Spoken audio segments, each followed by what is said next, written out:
Everyone, कैसे हो आप सभी दोस्तों। आज की जो मैं स्टोरी बताने वाली हूँ, वाह वेरी इंटरेस्टिंग। आप लोग वीडियो में बने रहना, थोड़ा देखोगे तो आपका इंटरेस्ट बढ़ेगा। अगर नहीं देखना तो चले जाओ, अभी से अपना काम कर लो सारी दोस्त, क्योंकि मेरी भी वीडियो ख़राब हो जाती है ना। और क्या है कि आपका भी टाइम वेस्ट हो जाएगा। थोड़ा देखोगे फिर आपको लगेगा कि क्या था क्या नहीं था, ललिता ने क्या बनाया क्या नहीं। तो सुनो ना, माली था। माली तो एक बहुत प्यारा शब्द है, लेकिन वो ऐसा दिखने में कंजूस एकदम लगता था कि कितना बड़ा जल्लाद है, और सच में जल्लाद है। क्योंकि मैं थोड़ा सा हिंट दे रही हूँ।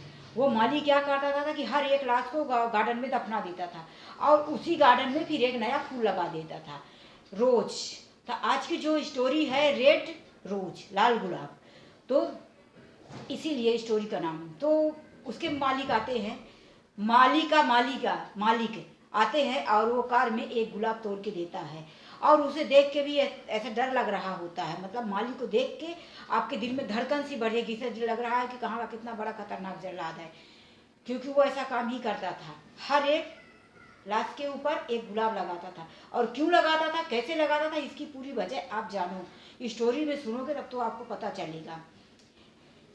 सुबह होती है, साहब सो रहे होते हैं, विनोद साहब। और साहब को चाय देने नौकर जाता है। जो नौकर रहता है, छोटा बच्चा रहता है, चाय लेके जाता है, साहब को जगाता है, साहब को चाय देता है, साहब चाय पीते हैं। उसके बाद नहाने चले जाते हैं। जब नहा के आते हैं तो छोटा बच्चा उनके लिए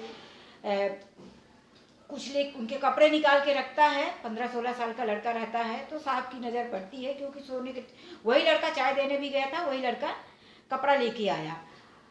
तो उसने देखता है कि आज है सोमवार, मंगलवार, बुधवार, तो आज साहब पहनेंगे सफ़ेद ड्रेस और रेड रोज। तो उसके साहब का जो शौक था, तो वो रेड गुलाब है, यहाँ लगाया करते थे, पॉकेट में लगाया करते थे, वही गार्डन का, वही पार्क का। जब बच्चा साहब का कपड़ा देने आता है तो साहब पूछते हैं कि रुक, इधर आ, तू नया आया है क्या।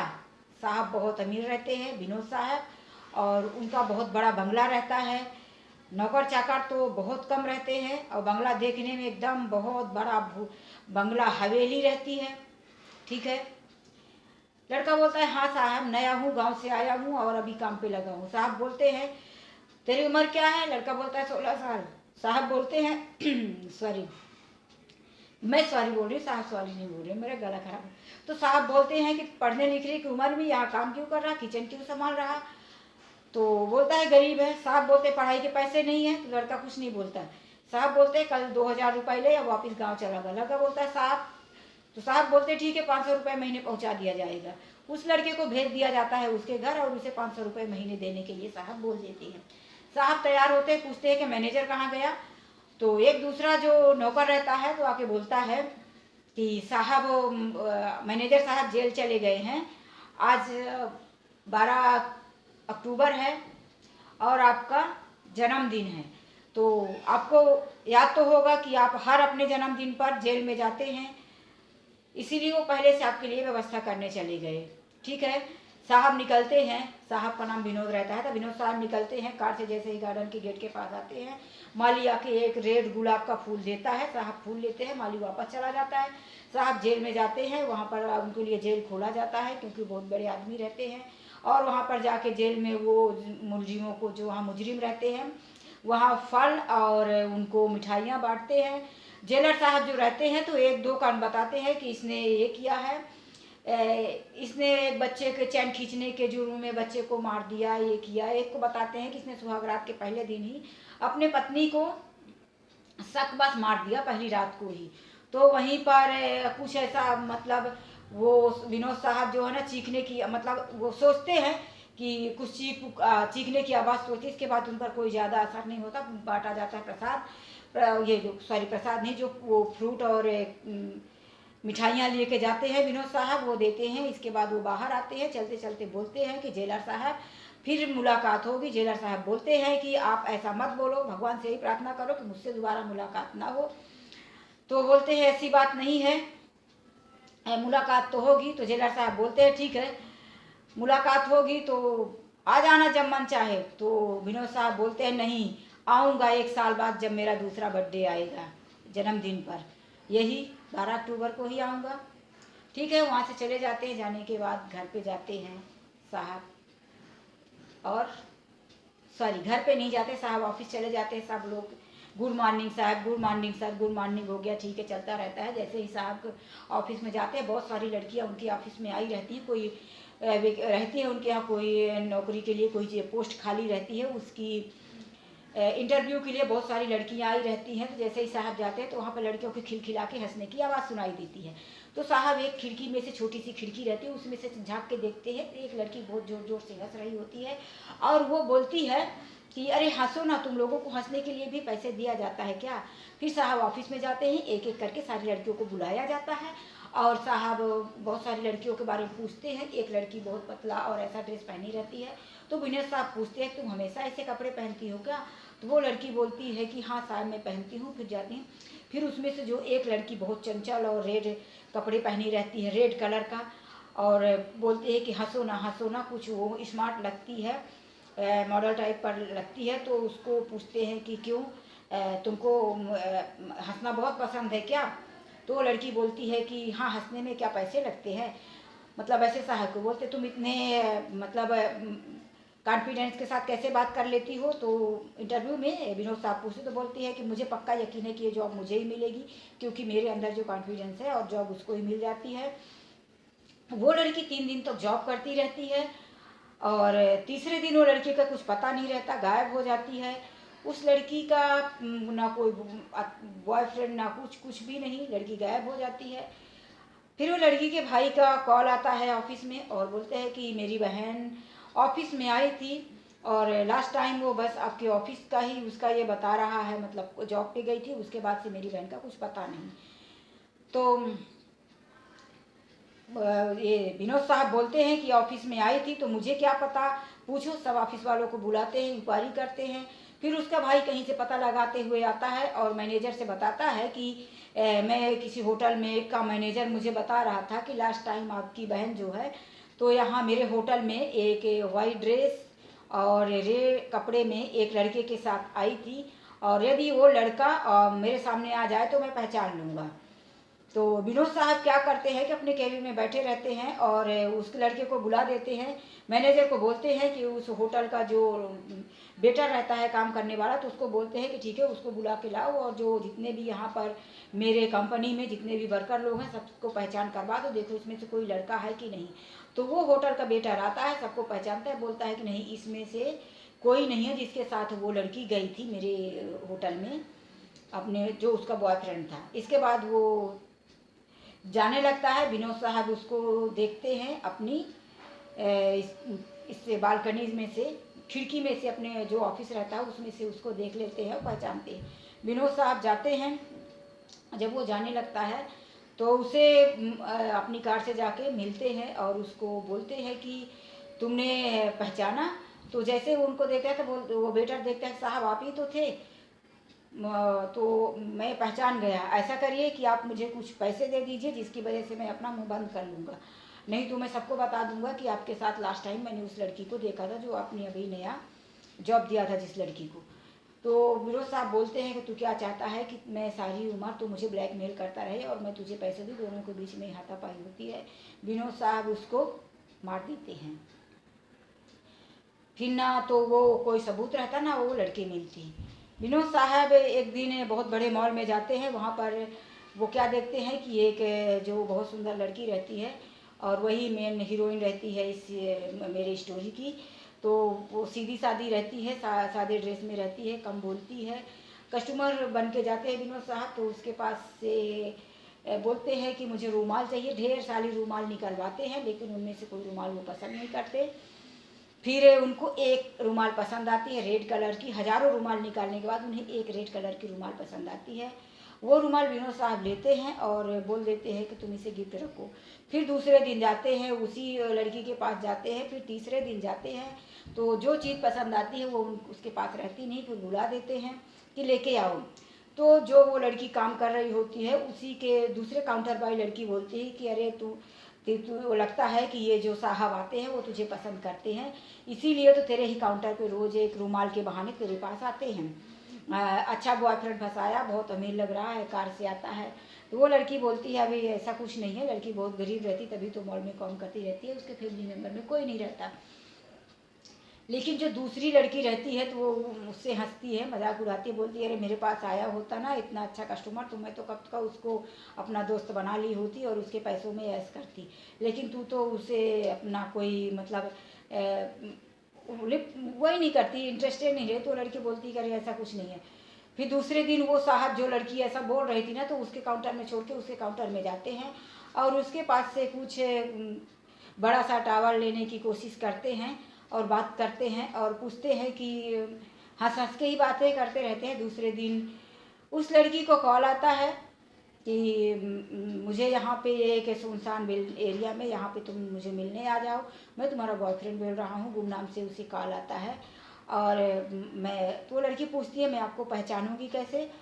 तो ये साहब बोलते हैं कि तुम पहचान लेना, रेड गुलाब रहेगा मेरे हाथों में और वाइट ड्रेस। इतना बोल के फ़ोन कट कर देते हैं। दूसरे दिन वो लड़की बोलती ये मेरी तो बन गई, मुझे एक मेरे कोई अच्छे से वो बॉयफ्रेंड का कॉल आया है, मैं जा रही हूँ मिलने। दूसरे दिन वो लड़की जाती है मिलने, उसके बाद से वो गायब हो जाती है, उसका कुछ पता ही नहीं, क्योंकि ज़्यादा उसके पेरेंट्स रहते नहीं हैं, छानबीन कोई करता नहीं है, तो वो लड़की गायब हो जाती है, वो भी नहीं मिलती। और वहाँ पर जाती है तो ये नहीं दिखाया जाता कि वो किसके साथ मिली है, बस एक छोटा बच्चा उसे गुलाब का फूल लेके खड़ा रहता है। तो वो बोलती है कि यहाँ पर किसी को वाइट ड्रेस में देखा है? तो लड़का बोलता है नहीं ऐसे। फिर वो वहाँ से उस लड़की का कुछ पता नहीं, लड़की गायब हो जाती है। जो उसे बुलाया था कॉल करने वाला ही ये सब कुछ कर दिया होगा। तो आगे क्या होता है कि फिर धीरे धीरे जब वो जो लड़की के पास से वो साहब विनोद साहब रुमाल लिया करते थे, तो उस लड़की को बोलते हैं कि एक दिन बाहर मिलते हैं, मतलब जो मॉल के बाहर ही मिलते हैं और अपनी कार में बिठाते हैं, बोलते चलो मैं आज तुमको छोड़ देता हूँ। लड़की बोलती है, खुश हो जाती है, बैठ जाती है, ऐसा कुछ नहीं है, क्योंकि अंदर अंदर वो भी उनको चाहने लगती है, गरीब ही तो रहती है। तो वो इतना सादगी से उसके पास जाते हैं, अपने प्रेम जाल में फंसा लेते हैं कि वो लड़की फंस जाती है और साहब उसके साथ वो लड़की उनके लिए सपने देखने लगती है, जैसे कोई अपने बॉयफ्रेंड के लिए सपने देखता है। तो वो लड़की उनके ऊपर मीठी मीठी सपने देखने लगती है और एक 2-4 दिन उनकी कार में आती जाती है। फिर एक दिन ऐसा वो उनके नज़दीक आने की कोशिश करते हैं, मतलब वो साहब विनोद साहब उस लड़की के नज़दीक आने की कोशिश करते हैं। लड़की बोलती नो नो नो, अभी हमारी शादी नहीं हुई, शादी से पहले हम ये सब कुछ नहीं कर सकते। साहब बोलते हुए ठीक है हम शादी भी कर लेंगे। तो चलो, तो फिर साहब उसको लड़की को मंदिर में लेके जाते हैं विनोद साहब, और उस लड़की के साथ शादी कर लेते हैं और उसे अपने घर में लेके जाते हैं। यहाँ तक की स्टोरी हो गई ना, कुछ समझ में आया? तो शादी होने के बाद उसको अपना घर दिखाते हैं, पहले लेके जाते हैं और उस माली से मिलवाते हैं, जो माली रोज़ साहब को एक रेड गुलाब दिया करता है। और उनका जो एक बहुत बड़ा जो महल रहता है, महल का जो गेट रहता है, तो वो गेट वाले को जाके पहचान करवाते हैं, देखो ये हमारे गेट में मेन गेट में रहता है ना वॉचमैन। तो बोलते ये हमारे गेट में बैठता है, यहाँ से अब आज तक कोई गेट पार करके भाग नहीं सका है, इतने ये स्ट्रांग है, इतने मतलब सतर्क रहने वाले हैं। तो वहाँ पे 2 लोग होते हैं और एक अंदर जो उनका खाना बनाने वाला रहता है, किचन का काम वो। और इतना भयानक वो डरावना महल रहता है कि वो किसी तरह देखते देखते उसको पूरा महल लेके जाते हैं। वो लड़की बोलती है कि मुझे अभी आपका पूरा महल देखना है। उसके बाद 12 बजने लगता है, रात हो जाती है। तो साहब बोलते हैं कि फिर हमारे बीच तो आज कुछ हो चुका है, क्योंकि हमारा ये इतना बड़ा महल है कि हम देखते ही रह जाएंगे। एक महल में से कुछ डरावनी डरावनी आवाज़ें आती रहती है और उसी महल में कोई व्यक्ति कैद भी रहता है। फिर हो गया, जब उसको अपने बेडरूम में लेके जाते हैं, 3 लोगों से ही मुलाकात करवाते हैं, तो वो लड़की बोलती है कि आपका इतना बड़ा महल है, सिर्फ इतने 3 कर्मचारी हैं, कैसे काम होता होगा? तो विनोद साहब बोलते हैं जितने कम लोग रहेंगे उतनी कम भीड़ रहेगी, मुझे ज़्यादा भीड़ भाड़ पसंद नहीं है, शांति चाहिए। लड़की कुछ नहीं बोलती, वो बिल्ली खूनी बिल्ली आओ करके उसके पास कूद के आ जाती है। तभी वो लड़की डर जाती है। विनोद साहब उस बिल्ली को बोलते हैं कि अभी जा, अभी तेरा टाइम नहीं आया है, तेरा टाइम ज़रूर आएगा। ये बहुत ही रहस्यमयी मूवी है दोस्तों, आज तक आप लोगों ने ऐसा मूवी कभी देखा ही नहीं होगा। ये किसी मूवी की स्टोरी है, मैं लास्ट में मूवी का नाम भी बता दूँगी, वैसे भी मैं वीडियो में बार बार मूवी का नाम ले रही हूँ। तो वो बिल्ली चली जाती है और इसी तरह से सारी चीज़ें होते होते जो मतलब बेडरूम दिखाते ये करते टाइम नहीं होता है। फिर जैसे ही वो दोनों अपने बेडरूम में जाते हैं और आगे का जो बेडरूम में पहली रात में पति पत्नी साथ में होते हैं तो वो साथ में बैठते हैं, तभी विनोद साहब का फ़ोन आ जाता है और उनका मैनेजर उन्हें तुरंत बुलाता है कि आप आ जाइए यहाँ पे, जल्दी से जल्दी आ जाइए, तो कुछ मतलब प्रॉब्लम हो गई है। विनोद साहब तुरंत ऑफिस में जाते हैं और बोलते हैं कि वो लड़की का भाई आया है जो लड़की आपके ऑफिस से गायब हो गई थी। तो उसका भाई आता है तो विनोद साहब उसको बोलते हैं कि मैंने तुम्हारे मतलब मेरे सारे कर्मचारियों को तो तुमने मिल लिया, अब तुम्हारी बहन कहाँ गई, क्या गई, किससे है, ये कुछ ऐसे होते हैं। उसने पुलिस केस कर दिया था तो वहाँ पे पुलिस आई हुई थी। फिर विनोद साहब पुलिस से निपट उपट के और वापस घर पे आते आते उनको सुबह हो जाती है, जब तक वो सो जा गई रही होती है। फिर दूसरे दिन खाना बना रही होती है किचन में वो लड़की और साहब ऑफिस चले जाते हैं और उनकी विनोद साहब की बीवी जो उस घर की बन जाती है रानी, तो वो खुश तो बहुत रहती कि हमें इतना बड़ा घर महल सब कुछ है, लेकिन विनोद साहब बोलते हैं कि अभी इस घर से तुमको बाहर जाने की ज़रूरत नहीं है, घर के अंदर ही रहना। विनोद साहब सुबह उठते ही ऑफिस चले जाते हैं। वो सुबह में घर में खाना बनाने का काम कर रही होती है, तभी कुछ बच्चों की आवाज़ आती है तो मतलब खेलने की, तो वो बाल खिड़की में जाके और देखती है कि नीचे कुछ बच्चे खेल रहे होते हैं। तभी उन बच्चों की एक बॉल है जो, तो वो आ जाती है ऊपर, तो वो जाती है छत में और बच्चों की बॉल नीचे फेंकती है। डरते हुए बच्चे बोलते हैं कि आंटी आप कौन हो, तो बोलती है कि मैं इस घर की मालकिन हूँ, मैं अभी शादी करके आई हूँ। तो बच्चे बोलते हैं कि फिर वो पहले वाली आंटी कौन थी जो आपसे कुछ दिन पहले यहाँ पर एक आंटी थी, तो वो कहाँ चली गई, वो बहुत खड़ूस आंटी थी, एक बार मेरी बॉल आई थी तो आंटी ने हम लोगों को डांट दिया था, बॉल नहीं दिया था।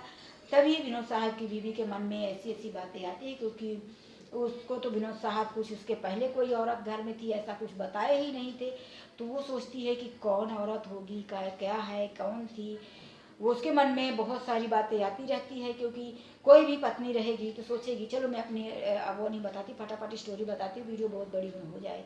तो वो मन में इस तरह से सवाल उसके मन में कई प्रकार के गूंजते रहते, तो वो धीरे धीरे आती रहती है, मतलब सोचते सोचते आती है। उसके बाद वो देखती है कि एक दरवाजे में से बहुत ही डरावनी डरावनी आवाज़ आती है, तो उधर देखती है। फिर उसको लगता है कि क्या है क्या नहीं, उधर झांकने जाती है, तभी वो बिल्ली आ जाती है, जो बिल्ली उसको पहली रात में मिली थी। तो बिल्ली के डर के मारे वापस से वो किचन में आ जाती है, खाना बनाती है। फिर विनोद साहब आते हैं तो विनोद साहब को खाना वाना देती है। वो कुछ पूछने की कोशिश करती है कि मैं आपसे एक बात पूछूं, आप बुरा तो नहीं मानेंगे। तो विनोद साहब बोलते हाँ हाँ पूछो ना, मैं बुरा क्यों मानूंगा, तुम तो पत्नी हो, तुम्हारा पूरा हक है पूछने का। तो बोलते मेरे से पहले कोई इस घर में औरत थी क्या। तो विनोद साहब बोले कि तुमको किसने बताया। तो वो बोलती है कि नहीं, वो बच्चे लोग बोल रहे थे कि जो पहले एक आंटी थी तो वो खराब थी। तो विनोद साहब बोलते थे कि तुमको नीचे जाने के लिए किसने बोला, अगर तुम नीचे गई ना, मतलब इस घर से तुम निकल नहीं सकती, तुम्हारी हिम्मत कैसे हुई घर से निकलने की। मतलब उनका जो पहले प्यार करने का इतना प्यार प्यार प्यार से बातें करते थे, तो अचानक से तेवर ही बदल जाता है और डांटते हैं जोर से, बोलते हैं कि अब तुम इस घर में आ चुकी हो ना, तो इस घर से बाहर जाने की कोशिश मत करना। फिर अंदर से गुस्सा को कंट्रोल ऐसा घूम के गुस्से को कंट्रोल करते हुए बोलते हैं कि मेरा मतलब ये नहीं था, तुम नाराज मत हो जाओ, ये बोल रहा था कि बाहर मत जाओ अभी अकेले, अभी नई नई बहू हो, हमारे में ऐसा संस्कार नहीं। मतलब वो बात को बनाने की कोशिश करते हैं कि नई बहू इतना जल्दी बाहर नहीं जाती, मैं खुद ही घुमाने लेके जाऊँगा। तो उसके मन में तो एक बार शक कर ही जा, मतलब उसके मन में भ्रम हो जाता है कि क्या बात है, कैसा है, कुछ तो गड़बड़ जरूर है। विनोद साहब जब दूसरे दिन चले जाते हैं, फिर वही ऑफिस चले जाते हैं, अपने कंपनी में चले जाते हैं। तभी वो उनकी पत्नी जो रहती है तो जाती है ऊपर, जाती है ऊपर वाले कमरे में। और ऊपर वाले कमरे में वो क्या देखती है कि वहाँ पर बहुत सारे जो लेडीज लोग लेडीज़ों का कपड़ा देखती है, मतलब ये प्राइवेट कपड़ा जो रहता है अंदर ना, वो प्राइवेट कपड़ा देखती है। तो वैसे लटके हुए रहते हैं और बिल्ली रहती है। और वहाँ पर जो वो क्या माली रहता, तो माली आता है और वो दरवाजे के अंदर जहाँ से उसकी डरावनी डरावनी आवाज़ें आती है ना, तो वो माली उस अंदर कुछ देने जाता है वहाँ पे। और उसके बाद वो माली निकल के जैसे ही बाहर जाते हैं तो विनोद साहब की पत्नी उस घर में भी देखती है तो एक इंसान वहाँ पे बंदी बनाया हुआ, मतलब अंधेरे में बांधा हुआ था, वो अपने हाथ पैर फड़फड़ाने की कोशिश कर रहा था। तभी वो दूसरे कमरे में भी विनोद साहब की पत्नी जाती है और दूसरा कमरा भी खोलती है तो वहाँ पर क्या देखती है कि वहाँ पर बहुत सारी औरतों के जो हड्डियों के ढांचे बने हुए थे वो दिखाई देता है उनको, मतलब औरतों का एक कुछ ये कपड़े वपड़े मिलते हैं। तो वो डर जाती है और वहाँ पर एक दीवार में पूरा लिखा होता है स्टोरी। क्या लिखा रहता है विनोद साहब के बारे में, सुनिए वो विनोद साहब क्या है, उन्होंने क्या लिखा रहता है कि मैं औरतों से बहुत ही ज़्यादा नफरत करता हूँ, मुझे औरतों से सख्त नफरत है, क्योंकि मेरी सौतेली माँ थी, मेरी माँ ने मुझे बचपन में ही इतना मारा था और इतना सताया था कि मैं माँ के डर से अपना घर छोड़ के निकला था। तो मुझे एक सहारा मिला, एक घर में मैं गया। विनोद साहब अपनी स्टोरी लिख के रखते हैं, वहाँ पे उनकी स्टोरी लिखी रहती है कि जहाँ मैं रहने गया तो उस घर में एक लड़की रहती थी और पति पत्नी और एक लड़की थी। तो उस आंटी ने मुझे अपना बेटा मतलब अपने घर का नौकर समझ के घर में रख लिया था, सारे घर के काम करवाती थी, कपड़े बर्तन सब मैं करता था। लेकिन एक दिन वो आंटी बाहर चली गई थी तो उसकी बेटी ने मुझे, मैं 15, 16, 18 साल का था, तो उसकी बेटी ने मेरे साथ खुद ही बदतमीजी की, मतलब उल्टी सीधी हरकतें की और जब उसके माता पिता आ गए तो मुझे फंसा दी और वहाँ पर मुझे बहुत मारा पीटा गया। उसकी माँ ने मुझे बहुत मारा, उसके पिताजी ने मुझे बहुत मारा और मुझे वहाँ से फिर निकाल दिया। फिर मैं भूखा प्यासा तड़पता हुआ आया तो मैं क्या देखता हूँ कि एक साहब के घर अपने गेट पर ही बैठे थे, कुत्ते के सामने कुत्ते को खाना खिला रहे थे। तो मैं जाके बोलता हूँ साहब मुझे खाना दे दो, मुझे दे दो। तो वो साहब मुझे खाना दे देते हैं, उनकी पत्नी भी साथ में रहती है। तो उनकी पत्नी बोलती है कि इसमें से थोड़ा सा दे दो, ये बच्चा भूखा लग रहा है। फिर उनकी पत्नी बोलती है कि ये बच्चे को क्यों ना हम लोग अपने घर पे रख ले, ये हमारे घर का काम भी करेगा, आप तो बिजनेस के चक्कर में हमेशा बाहर रहते हो, तो ये हमारे साथ रहेगा तो हमारी देख रेख भी करेगा। तो वो साहब को ये बातें अच्छी लगती है और वो विनोद साहब बचपन में उस औरत को माजी माजी बुलाने लगते हैं। तो एक दिन क्या रहता है कि जब वो साहब जो है बाहर काम से जाने लगते हैं, उनका कोई बाहर का बिजनेस रहता है, तो वो माजी जो साहब की पत्नी रहती है ना, तो वो साहब के सामने तो एकदम सीधी सती सावित्री बनी रहती हैं। साहब को बोलती हैं कि आप बाहर मत जाया करो, मैं आप चले जाते हो तो मुझे बहुत याद आती है, मैं आपके बिना नहीं रह पाती, इस तरह के बोलती रहती है। तो ये बच्चे को क्या लग रहा था कि ये माँ जी कितनी अच्छी हैं, कितनी सीधी सादी हैं, लेकिन उनके पति के जाने के बाद उन्हें देखा कि गैर मर्द के साथ उसके संबंध है और इस तरीके से वो गैर मर्द के साथ ही थी। तो उसी दिन साहब का बाहर गए थे, लेकिन उनको अचानक से रास्ते पे ही फ़ोन आया कि आज की जो मीटिंग है, आज का जो काम है कैंसिल कर दिया गया है, आप आज मत आओ। तो साहब वापस आते हैं और जैसे वापस आते हैं तो गेट खुला रहता है, क्योंकि वो तो जो उनकी पत्नी रहती है दारू पी के दूसरे के साथ वो रहती है, अभी आप तो समझ ही गए। वो लड़का आता है तो बोलता है कि माँ, साहब पूछते हैं कि बेटा माँ जी कहाँ गई। तो लड़का बोलता है माँ जी बहुत बुरी है, माँ जी किसी और के साथ दूसरे कमरे में है, माँ जी बहुत बुरी है, माँ जी बहुत बुरी है। तो वो साहब ऊपर जाके देखता है तो उसका एकदम दिमाग ही खराब वो हो जाता है कि ये मेरी पत्नी ऐसी है, कभी उसने सपने में भी नहीं सोचा था।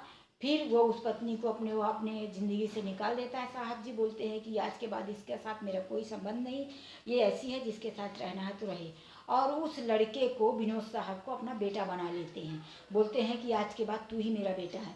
लेकिन वहाँ पर विनोद साहब ये भी लिखते हैं कि जो अब मैं उनको पिताजी बोलने लगता हूँ, लेकिन उन्होंने मेरे दिमाग में, मेरे दिल में मुझे इस तरीके से पाला कि औरतों के प्रति मुझे सख्त नफरत हो गई। मैं अगर मेरा बस चले तो दुनिया की सारी औरतों को मतलब मैं इस दुनिया से ही हटा दूँ, इस तरीके से उनके दिमाग में बहुत सारी नफरतें पैदा हो गई।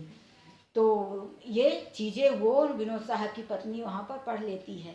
और इसी तरीके से मैं जो वो एक लड़की जो मॉल से गायब हुई थी, याद करो मैंने पहले स्टोरी में बताया कि जो मॉल से जो उनकी पत्नी की सहेली थी वो गायब हुई थी, तो वो साहब की वजह से ही हुई थी। साहब उसको लेके आए, ऑफिस में लाए मार के, और उनका माली भी उनके साथ ही था, मार देता था और माली लेके जाके गार्डन में दफनाता था, गार्डन में छुपाता था और उसके ऊपर एक नया रोज का पौधा लगाता था, गुलाब का पौधा लगाता था। इस तरह से वो लड़कियों को नफरत की वजह से कई लड़कियों के साथ ऐसा करते थे। तो जो आगे सुनो भी, छोड़ के मत चले जाना, बहुत ही इंटरेस्टिंग मूवी। इतना सुनते ही जब उनकी बीवी ये सारी चीज़ें पढ़ लेती है तो अपने पति के बारे में समझ लेती है कि अब मेरा ही अब लास्ट टाइम मेरा ही है, ये जो मेरा पति है मुझसे प्यार व्यार नहीं करते विनोद साहब, बस मुझे नफरत, बस इतना ऊपर के लाए हैं, अब मुझे भी मार के और उसी गार्डन में दफना देंगे, एक गुलाब का पौधा मेरे ऊपर भी लगा देंगे। तो वो इस तरीके से घबरा के और अपना जो कपड़ा का एक बैग लेती है, सूटकेस लेती है, ब्रीफकेस लेती है बड़ा सा, और वहाँ से भागने लगती है। और जैसे ही गेट पर आती है तो विनोद साहब आ जाते हैं, गाड़ी की लाइट चलाते हैं। तो उसकी आंखें बोलते हैं कि साहब आज, विनोद साहब बोलते हैं कि आज थोड़ा लेट हो गया। तो उनकी पत्नी बोलती है कोई बात नहीं, मतलब डरी हो, घबराई हुई, वो सो नहीं करती, मैं सब कुछ तुम्हारे बारे में पता कर लिया हूँ। वो जैसे वो ऊपर जाने लगते हैं तो गेट पे खड़ी रहती, तो वो उनके पीछे नहीं जाती, वो गेट के बाहर भाग लेती है और भागती है। विनोद साहब पीछा करते हैं, वो भागती है, वो पीछा करते हैं, वो भागती है, और उनके साथ अंधेरा हो जाता है। इस तरह से भागते भागते वो लोग बहुत, उसको चोट भी आती, कई जगह वो गिरती है, ठोकर खाती है, एक पोल से मतलब खंभे से टकरा जाती तो उसके सिर में चोट आ जाती है। विनोद साहब भी जाते जाते, वो क्रिसमस लोगों का जो शमशान रहता है ना, तो वहाँ पर ऐसा करके ऐसे ट्रंगल में एक वो त्रिशूल कुछ गाड़ा रहता है ना वो शमशान में, तो वो उखड़ जाता है और उनके सीने में जोर से लग भी जाता है और उनको पूरा चुभ जाता है उनके सीने में। तभी विनोद साहब वहाँ पे बेहोश हो जाते हैं। और लेकिन वो उनकी पत्नी पीछे नहीं देख पाती क्योंकि अंधेरा भी रहता है, भागते रहते हैं, बहुत डरावनी म्यूजिक आती है, उसे अब बस अपनी जान भागना दिखाई दे रहा होता है उनकी पत्नी को, और ये उसको मारने के लिए, उसकी जान लेने के लिए उसके पीछे पड़े रहते हैं। इनको इतनी चोट लग जाती है, उसके बाद भी उसको निकाल के फेंक देते, फिर भी उनके पीछे लगे रहते हैं। तभी वो भागते भागते एक इंसान से टकराती है, और जब वो देखती है कि वो कोई पुलिस वाला था जो वहाँ रात में ड्यूटी दे रहे थे, पुलिस के आदमी थे वो, उसके बाद वो उनको, और फिर पुलिस आती है, विनोद साहब को जेल में लेके जाती है। विनोद साहब को बहुत ज़्यादा चोट लग जाती है उस वहीं पर, क्योंकि वो पिए भी रहते, नशे में भी रहते हैं, और वो हर वक्त नशे में ही रहते हैं। तो उनकी पत्नी जाती है, अब उनको विनोद साहब को हॉस्पिटल में दवाइयों के लिए, ट्रीटमेंट के लिए रख दिया जाता है। और उनको वहाँ से हॉस्पिटल से पता चलता है कि इनकी दिमागी बीमारी है, थोड़ा सा पागल भी हो गए हैं, उनको सब कुछ भूल जाता है, वो किसी को पहचान भी नहीं हो रहे होते हैं। और इसके बाद उनकी पत्नी जेल में मिलने जाती है, जब उनका ट्रीटमेंट चल भी रहा होता है, थोड़ा ठीक हो जाते हैं, तब उनकी पत्नी जेल में मिलने जाती है। तो जेलर साहब बोलते हैं कि ये किसी को नहीं पहचानते, नहीं पहचानेंगे। तो भी उनकी पत्नी बोलती हैं कि आज 12 अक्टूबर है और इनका जन्मदिन है, मुझे उनसे मिलना है। तो वो उनकी पत्नी जाती है और कहती है कि आज आपका जन्मदिन है, 12 अक्टूबर है। हर औरत ऐसी नहीं होती जैसा आप समझ रहे थे। तो पता नहीं, शायद विनोद साहब अपने किए हुए कर्मों को भुलाने के लिए, अपनी याददाश्त का छुपाने का बहाना कर रहे थे। उनको कुछ तो याद था, क्योंकि उसने लिखा था कि मेरी पत्नी, मेरी प्यारी पत्नी, दीवार में उन्होंने लिखा था, उनको याद था तभी तो उन्होंने लिखा था। और जो जेलर साहब हैं तो बोलते हैं कि अभी अभी आपकी शादी हुई है बहन जी, और आप अपनी नई ज़िंदगी शुरू करें, अब इसका तो कोई छूटने का चांस नहीं है और ना ही ठीक होने का चांस है, वो सब कुछ भूल गया है। तो वो उनके सामने ही बोल देती है कि नहीं, सब ठीक हो जाएगा, मैंने अभी अभी मैंने प्रार्थना किया है, अपने मंगलसूत्र की सलामती के लिए भगवान से मैं भी प्रार्थना करके आई हूँ, ये सब ठीक हो जाएगा, जल्दी ही ठीक हो जाएंगे। इसके बाद ही वहाँ से ये स्टोरी ख़त्म हो जाती है। वो जेल चले जाते हैं, उनकी पत्नी घर चली जाती है। तो इस कहानी से क्या शिक्षा मिलती है? मेरा जहाँ तक सोच है तो यही है कि हर स्त्री, हर औरत एक जैसी नहीं होती है, इसीलिए आप हर औरत, हर इंसान के साथ एक जैसा बर्ताव ना करें, क्योंकि दुनिया में कुछ लोग अच्छे होते हैं, कुछ लोग बुरे होते हैं। विनोद साहब को बचपन में जिन औरतों ने सताया था, कुछ बहुत सारी मतलब कुछ बुरी औरतों के संगत में, बुरी औरतों के उनके साथ जो मुलाकात हुई, उनकी वजह से उनके दिल में नफ़रत सी पैदा हो गई, और ये सारी नफ़रत वो और बाकी औरतों के ऊपर निकालती है। तो दोस्तों, ये एक मूवी की स्टोरी है, ये कोई सच्ची घटना नहीं है। मूवी का नाम है रेड रोज। तो आप जाके यूट्यूब में सर्च करके ये मूवी देख सकते हैं। ये विनोद खन्ना, राजेश खन्ना जी की मूवी है, बहुत ही प्यारी और बड़ी अच्छी मूवी है। उसी की मूवी मैं आपको थोड़ा जल्दी सुना दी हूँ। तो आप स्टोरी अगर पूरा सुन लिए हो, यहाँ तक आ गए हो, तो आप जाके वीडियो मतलब मूवी भी देख लेना, बहुत अच्छी मूवी है। तो मिलती हूँ नेक्स्ट वीडियो में। राधे राधे।